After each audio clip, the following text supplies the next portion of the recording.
Morning. How was everyone today? Good. I was asked by Reverend Ganung to speak on Veterans Day, or today, the closest day to Veterans Day. Today's the 13th, of course, but Veterans Day was Sunday, November 11th. And the reason he asked me to do it is I'm a veteran. I was in the Air Force in the late 80s, and we'll get to that in a little bit. Just as a word of advice in the future, when you come to things like this and you see the presentation before I hit presentation mode, just always say to yourself, how many slides does he got? I only got 6, so get through them right away. I want to play you something. I just learned about this last night. I was giving Mr. Paget a ride up to Foreman to fetch his wife who needed a ride home, and he said that they had reconstructed the sound of the end of World War I. And I went and looked it up, and here it is, and it's quite extraordinary. What happened was they had decided to sign the armistice, on the morning of November 11th, 1918. They said, we're going to arm, the guns will fall silent at 11. They decided this at 6, so you got 5 hours. And you would think that, hey, 5 hours, the end of the war, let's just chill, right? That's what you guys would do, right? Chill, right? No, they ripped it up for the last 5 hours to try to get their last licks in and fired away for those few hours, and then the guns fell silent at 11. So let's just listen.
Did you hear that at the end? Did you hear the birds? Wasn't that cool? Right? They're just ripping each other to shreds out there somewhere on the Western Front. And then the birds return as soon as the guns go silent. So I was going to give a talk today on just my experience in the Air Force. Then I looked at my planner. I do use my planner. And I said, it is 100 years since the end of the Great War. I have to speak on something to do with that. So I thought I would just come forward a little bit in terms of starting with then and moving forward. But I have my watch. So 100 years, whoops. Come on back, baby.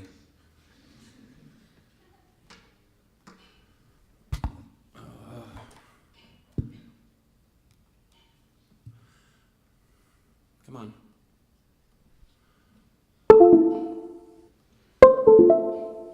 All right.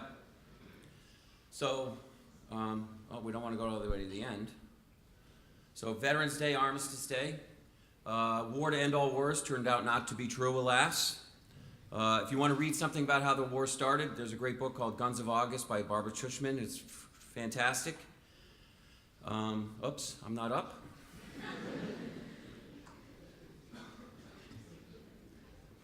That's not good.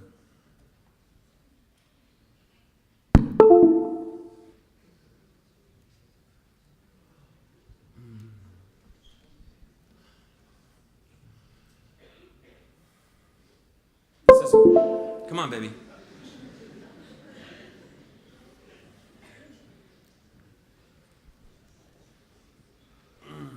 I apologize for technical difficulties. All right.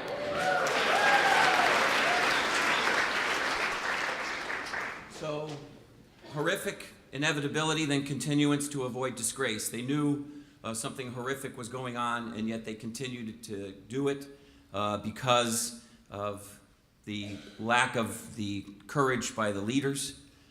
and the desire to win at all costs. Home by Christmas, victorious, unlikely. Let's just give an example. So World War I, this was the first Battle of Ypres in Belgium. I believe that's how it's pronounced. It was from 19 October to 30 November in 1914. No clear winner, many losers, 110,000 casualties combined. And they were just getting warmed up. There were horrible battles coming on, Battle of the Somme, Verdun, and there were multiple ones of them too, the Passchendaele. And it wasn't just on the Western Front. There were horrific battles going on in the eastern part of Europe, in the Ottoman Empire, and various parts of the world, down in Gallipoli, down in Turkey, and so forth. Just a horror show. Unbelievable carnage, 20 million dead, 21 million wounded. Contributed greatly to the spread of the Spanish influenza outbreak of 1918-19 that killed probably 50 million people worldwide. That was spread by, of all things, geese in the trains carried the virus with them because people would take meat on the hoof. So they didn't kill the pig and then ship the meat. They actually shipped the pig and then slaughtered it on site. The Germans introduced gas as a battlefield weapon in 1915. There was some hope. Up here you can see there's a German soldier and a British soldier right there, the Christmas truce of 1914. But then that was quickly stamped out, and what would happen is the men would be moved around on the front so that they would not gain a familial relationship with the people on the other side of the lines. Think of it this way. You walked over here, right? What's the day like today? About how many degrees? What is it, 41F out and raining? It's not good, is it? Who's looking forward to going back outside? Anyone? No. Imagine if you were in a trench in Belgium and France in this kind of weather, standing in mud and being rained on in 41F, and knowing it's only going to get colder, and knowing that if you stood up and tried to do something about it, you would get shot and killed. And that's what it was like. My mother's father was gassed during this war and died of TB in 1929. I refer to him as my mother's father because he wasn't really my grandfather, because I never knew him, obviously, because he died long before I was born. If there's one good thing that came out of World War I, it was the poetry. Mr. Hawes gave a fantastic morning meeting on it last year or the year before. Dulce et decorum est. So the folks who take Latin can improve upon my pronunciation. If you could hear at every jolt the blood come gurgling from froth-corrupted lungs, so someone's been gassed here, obscene as cancer, bitter as the cud of vile incurable sores on innocent tongues. My friend, you would not tell with such high zest to children ardent for some desperate glory the old lie, dulce et decorum est pro patria mori, the old lie, it is sweet and fitting to die for one's country. This was written by Wilfred Owen, the picture right there, and he was killed a week before the armistice, killed in action, 1914. Myself, my experience with gas when I was in the military certainly wasn't chlorine or mustard gas or anything like that, but we were trained and we were put inside of a building and put, a gas mask on, and boy, did we cinch that bad boy down tight. And then they opened up the gas and the tear gas right in that room, and then you came around and they made sure that your gas mask was on properly, and then you had to take it off, and the sergeant would come up to you and start asking you questions. What's your name, rank, and serial number? And eventually you have to take a breath, and when you do, it is just debilitating. It was just, you just couldn't recover. People had to, fell out. It was just a horrible experience, and I can imagine what it would be like if it wasn't tear gas, if it was chlorine gas or mustard gas. It would just be awful. Later on, I had to do chemical warfare training down in Georgia in July at Fort Benning. You had to wear the chemical warfare outfit, which is activated charcoal. It's like 30 degrees, and it's probably 97 degrees and humid, and you're wearing this big suit, and it's just awful. And we had detectors to detect if there were gas in the area, and we weren't using nerve gas, we were just training. But one of the things that I learned that day was we depended upon the detector, but then beyond that even, they picked out the lowest ranking person in that area, and that person took their gas mask off first. And then they went around their business for 5 or 10 minutes to determine that there was no gas. So that way, if we were gonna lose somebody, it was the lowest ranking person and just one. How does that sound, right? Let's go to World War II. The internet is a miracle, okay? It is. It is a miracle. This is World War II. That person right there is my father, okay? And this is on VJ Day in 1945 in San Francisco. My father was on the USS Hawkbill, which was an old diesel submarine. If you ever get a chance to go on one of those bad boys, do so. It is So many 100 feet of canister of death is what it is. And it was just a horror show going out there and into the South Pacific and waiting for depth charges.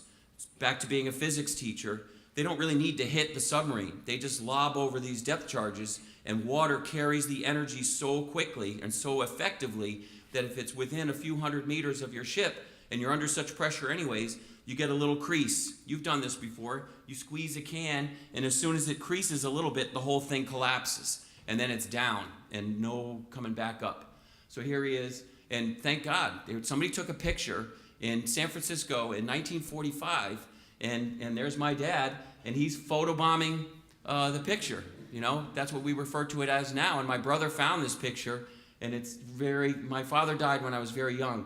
I was only 2 years old, and this is a great connection between he and I, and as I know, and then the reason I live in Connecticut is he came here to work on the Nautilus, the first nuclear-powered submarine down in Groton at the shipyard, and he worked down there until his death in 1968. Over here, on the right-hand side, this is what's called the British Land Army. So, during war, all the fellas go off to fight. Well, you still have to grow food. You still have to do all the functions of civilization. So you know how it happened here in the United States. What happened? Right? Who filled those roles? Women did, right? Rosie, we can do it, and all that wonderful stuff. And they did a fine job of it, too. And really, that was sort of one of the beginnings of the women's rights movements that, hey, I can do this stuff. I want to contribute. I want to have different roles in our civilization. So back then, in England in 1940-41, all the boys went off to fight over again in Western Europe, and the women had to fill in. And that woman right there is my mother. Okay, my mother was born in Nottingham, England, and joined the Land Army. She told me as soon as they allowed her to do so, and it was tough going. And they worked out in the fields from dusk to dawn, or dawn to dusk, dope, and barely got paid. Really, it was 3 hots and a cot, and you were just out there just doing your best for the war effort. And when I was a kid, there was a great show on TV called The World at War, and one of the episodes was on the Battle of Britain. And I asked her, I said, Ma, did you ever think you were going to lose? And because it was Britain alone from May 1940 until sometime deep into 1941, and when the Nazis invaded the Soviet Union. And she looked at me and she really took a breath, and she took it. She goes, I didn't think we were going to lose. I thought it was going to be hand-to-hand fighting in the streets, and I thought we were going to have to die for our island. Fortunately, it didn't come to that. And she told a few stories, and if you want to hear them, I can tell you another time. But that's my father, and that's my mother right there. And if you want to know how a woman from Nottingham, England, and a submariner from Du Bois, Pennsylvania, Brockway actually, came to meet and produce 5 offspring, that's a story for another time as well. Outcomes from world wars, I just told you, the only thing I can think of from World War I, maybe flight, maybe the poetry, but it was just a horror show. And we thought it was going to be the war to end all wars, and it turned out not to be. World War II, a good war that accomplished the defeat of fascism, not the eradication of fascism. It's still out there, fascism is, but we have to, it's hiding right now, but the defeat. Huge advances in technology and medicine resulted from the flurry of activity, nuclear energy, rocketry, antibiotics, jet engines, radar, rudimentary computers, the death knell of imperialism and colonialism, finally. They tried to reestablish that, right? And yet they could not do so. Every gun that is made, every warship launched, every rocket fired signifies in the final sense the theft of those who hunger and are not fed, those who are cold and not clothed. The world in arms is not spending money alone, it is spending the sweat of its laborers, the genius of its scientists, and the hope of its children. That's Dwight Eisenhower right there, who was President of the United States in the 50s, but before that was the Supreme Allied Commander for D-Day and responsible for the final surrender of Nazi Germany. And that's the way he felt in the early 1950s.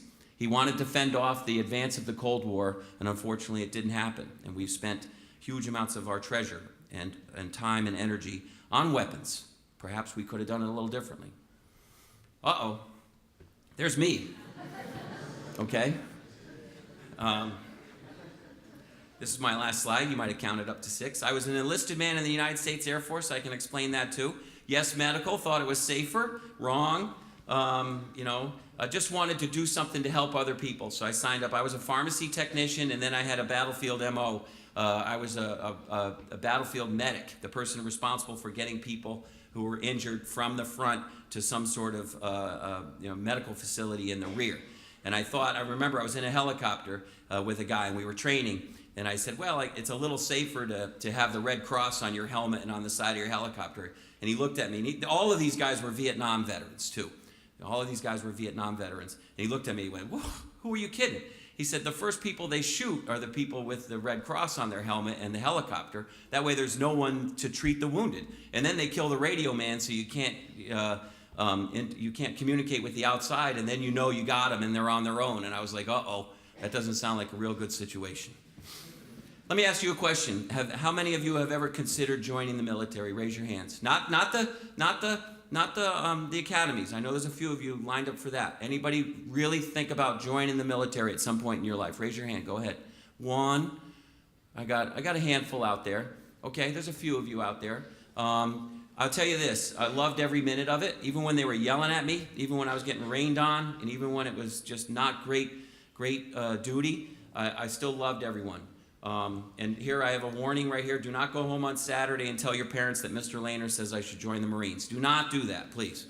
But I served with men and women from all over the United States and beyond, all over the United States. They used to do it where, you'd have a regiment from Watertown, Connecticut would go down and battle in Antietam or Fredericksburg or somewhere else. But the problem was, if that regiment got wiped out, how many young men went home to that town? None, right? The French are always run down for surrendering and stuff like that. They lost 1.4 million young men in World War I. 1.4 million, almost a significant portion of an entire generation of young men were wiped out in World War I in France and in the other countries involved there, but France especially. So some things I learned with these great, and beyond. I served with people from Ireland and Jamaica and Mexico and Central America. There's many people, you might not know it, who are from other countries who serve in the United States military because it's a quick pathway to citizenship. And also because they just want to be part of a wonderful organization. And all of these people were just great people, and I missed them, and they were just wonderful people. And if you want to talk about some time in the military, I'd be glad to talk to you about that too. And I'll tell it to you straight. If you go to the recruiter, it might not be as straight. Let's put it that way. I learned that I'm a patriot, but not a nationalist. I love my country, but only when we are in the right, okay? So there's a difference between patriotism and nationalism, and I want you to think about that. One of the big parts of who I am, believe it or not, is 8 weeks of basic training fundamentally changed who I am. In terms of great attention to detail, pride in my performance, person, and environment were initially enforced upon me, but then became part of me, all right? So these things now come naturally to me. And to have attention to detail, to pay attention to my environment and to how I'm dressed in terms of, to this day, when you're in the Air Force, you have to line up your gig line, which is your belt has to line up like this and with your buttons and so forth. And I don't leave the house until that's done, right? When I hang up my towel, the tag is in the back and on the inside because that's the way I learned how to do it when I was in the Air Force. And I do that not just one time or 2 or 3. I do it every time, okay? Every time. And that's what it comes down to. And it has a lot to do with what we try to do here at Taft. When we first get here, right, you really have a lot of rules, a lot of restrictions and so forth. And then we allow you some leeway to act in the fashion that you want to act. But still those rules exist.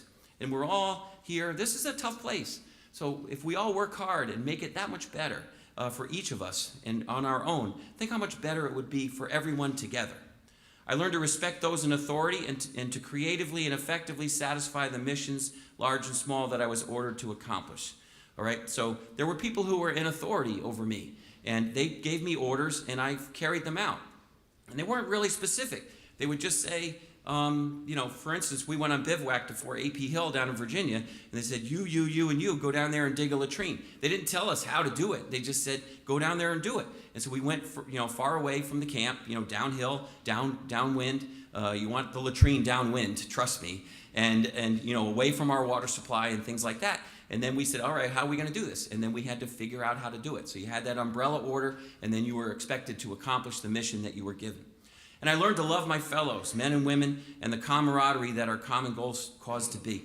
So you hear this from people who've been in battle, that the reason that they do this, they're not fighting for a flag or for, their country, their government. Maybe they are. Really, they're there for their fellows. And that's what I did. All of the stuff that I did when I was in the military, all of the things that I learned, all of the way that I acted was because I didn't want to let other people down that depended on me. And I'm glad to say that I really kept, I'm not perfect.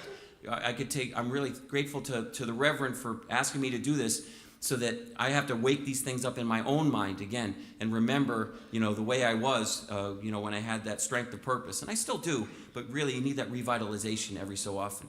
So think about that. You're up there in the dorm. There's a lot of you living in that common space. Let's take care of it. When you're in the classroom, you're given an assignment, you're asked to keep your notebook sweet.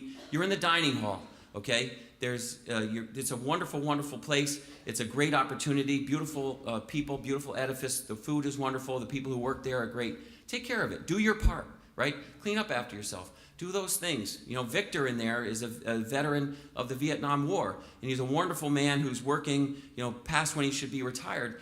Treat him with some respect and clean up after yourself. Even leave the place better than you found it. That's even the key that you have there. So if I have to, I don't want to keep rambling on, and we're going to play a song, Stoat and I, but if I had to say a couple of things, is just that. Self-respect, attention to detail, strength of purpose, all of those things is what I learned in the military. And I'm really glad. I enjoyed every minute of being in the military, and I'm very, very grateful that I'm a veteran. And also I'm grateful for those people who thank me for my service. And you can do that. But in your own mind, and this is the last thing I'll leave you with, when you say, thank you for your service, Mr. Lehner, or something like that, in your own mind, say to yourself, now what can I do to serve? What can I do to make this a better place, besides just thanking Mr. Lehner, or Mr. Prue, or Mr. Trotsky, or Mr. Farrar, or, there's a few of us here at Taft who are veterans, and I'm sorry if I left anybody out. When you thank us, think to yourself, what can I do to make this place, and this community, and this country a better place? And if we all work together, it is going to become a better place. So thank you very much.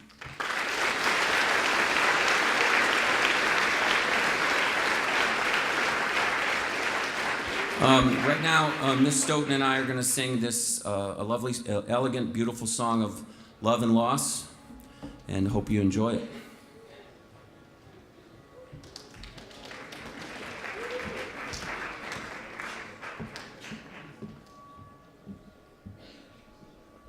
Not a ukulele, it's a mandolin. And I roll up my sleeve, I like the contact with the wood. Let's wait for that to go up since that doesn't.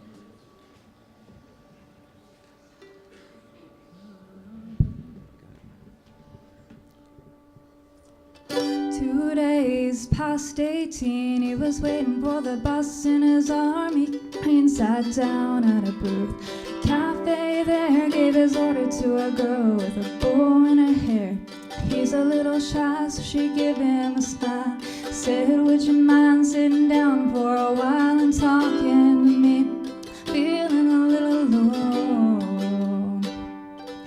She said, I'm off in an hour and I know where we can go.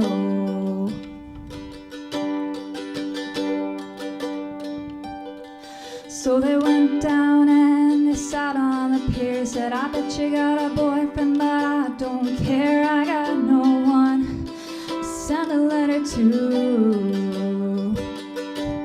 Would you mind if I sent one back here to you?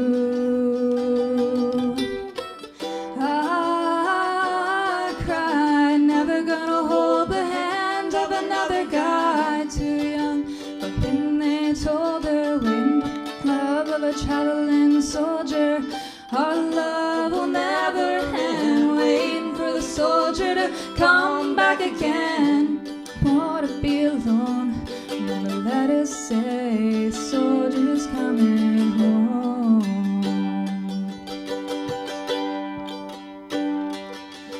Well, the letters came from an army camp in California, that Vietnam, and he told her of his heart. He might be loving of all the things that he was so scared of. Said, when it's getting kinda rough over here, that day sitting down by the pier, and I close my eyes, see your pretty smile. Well, don't worry, but I won't be able to write for a while. I cried, never gonna hold the hand of another guy too young for him. They told her, waiting for the love of a traveling soldier. Our love will never end, waiting for the soldier to come back again, never more to be alone. And the letters say, soldier's coming home.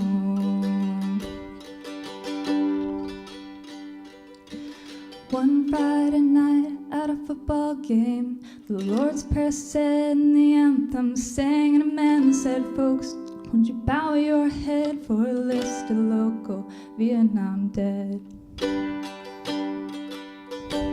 We're crying all alone under the stands, a piccolo player in the marching band, one named Red, nobody really cared. Oh, but a pretty little girl, bow in her hair. I cried, never gonna hold the hand of another guy too young for him. They told her, waiting for the love of a traveling soldier. Our love will never end, waiting for the soldier to come back again, no more to be alone. Let it say, soldier's coming home.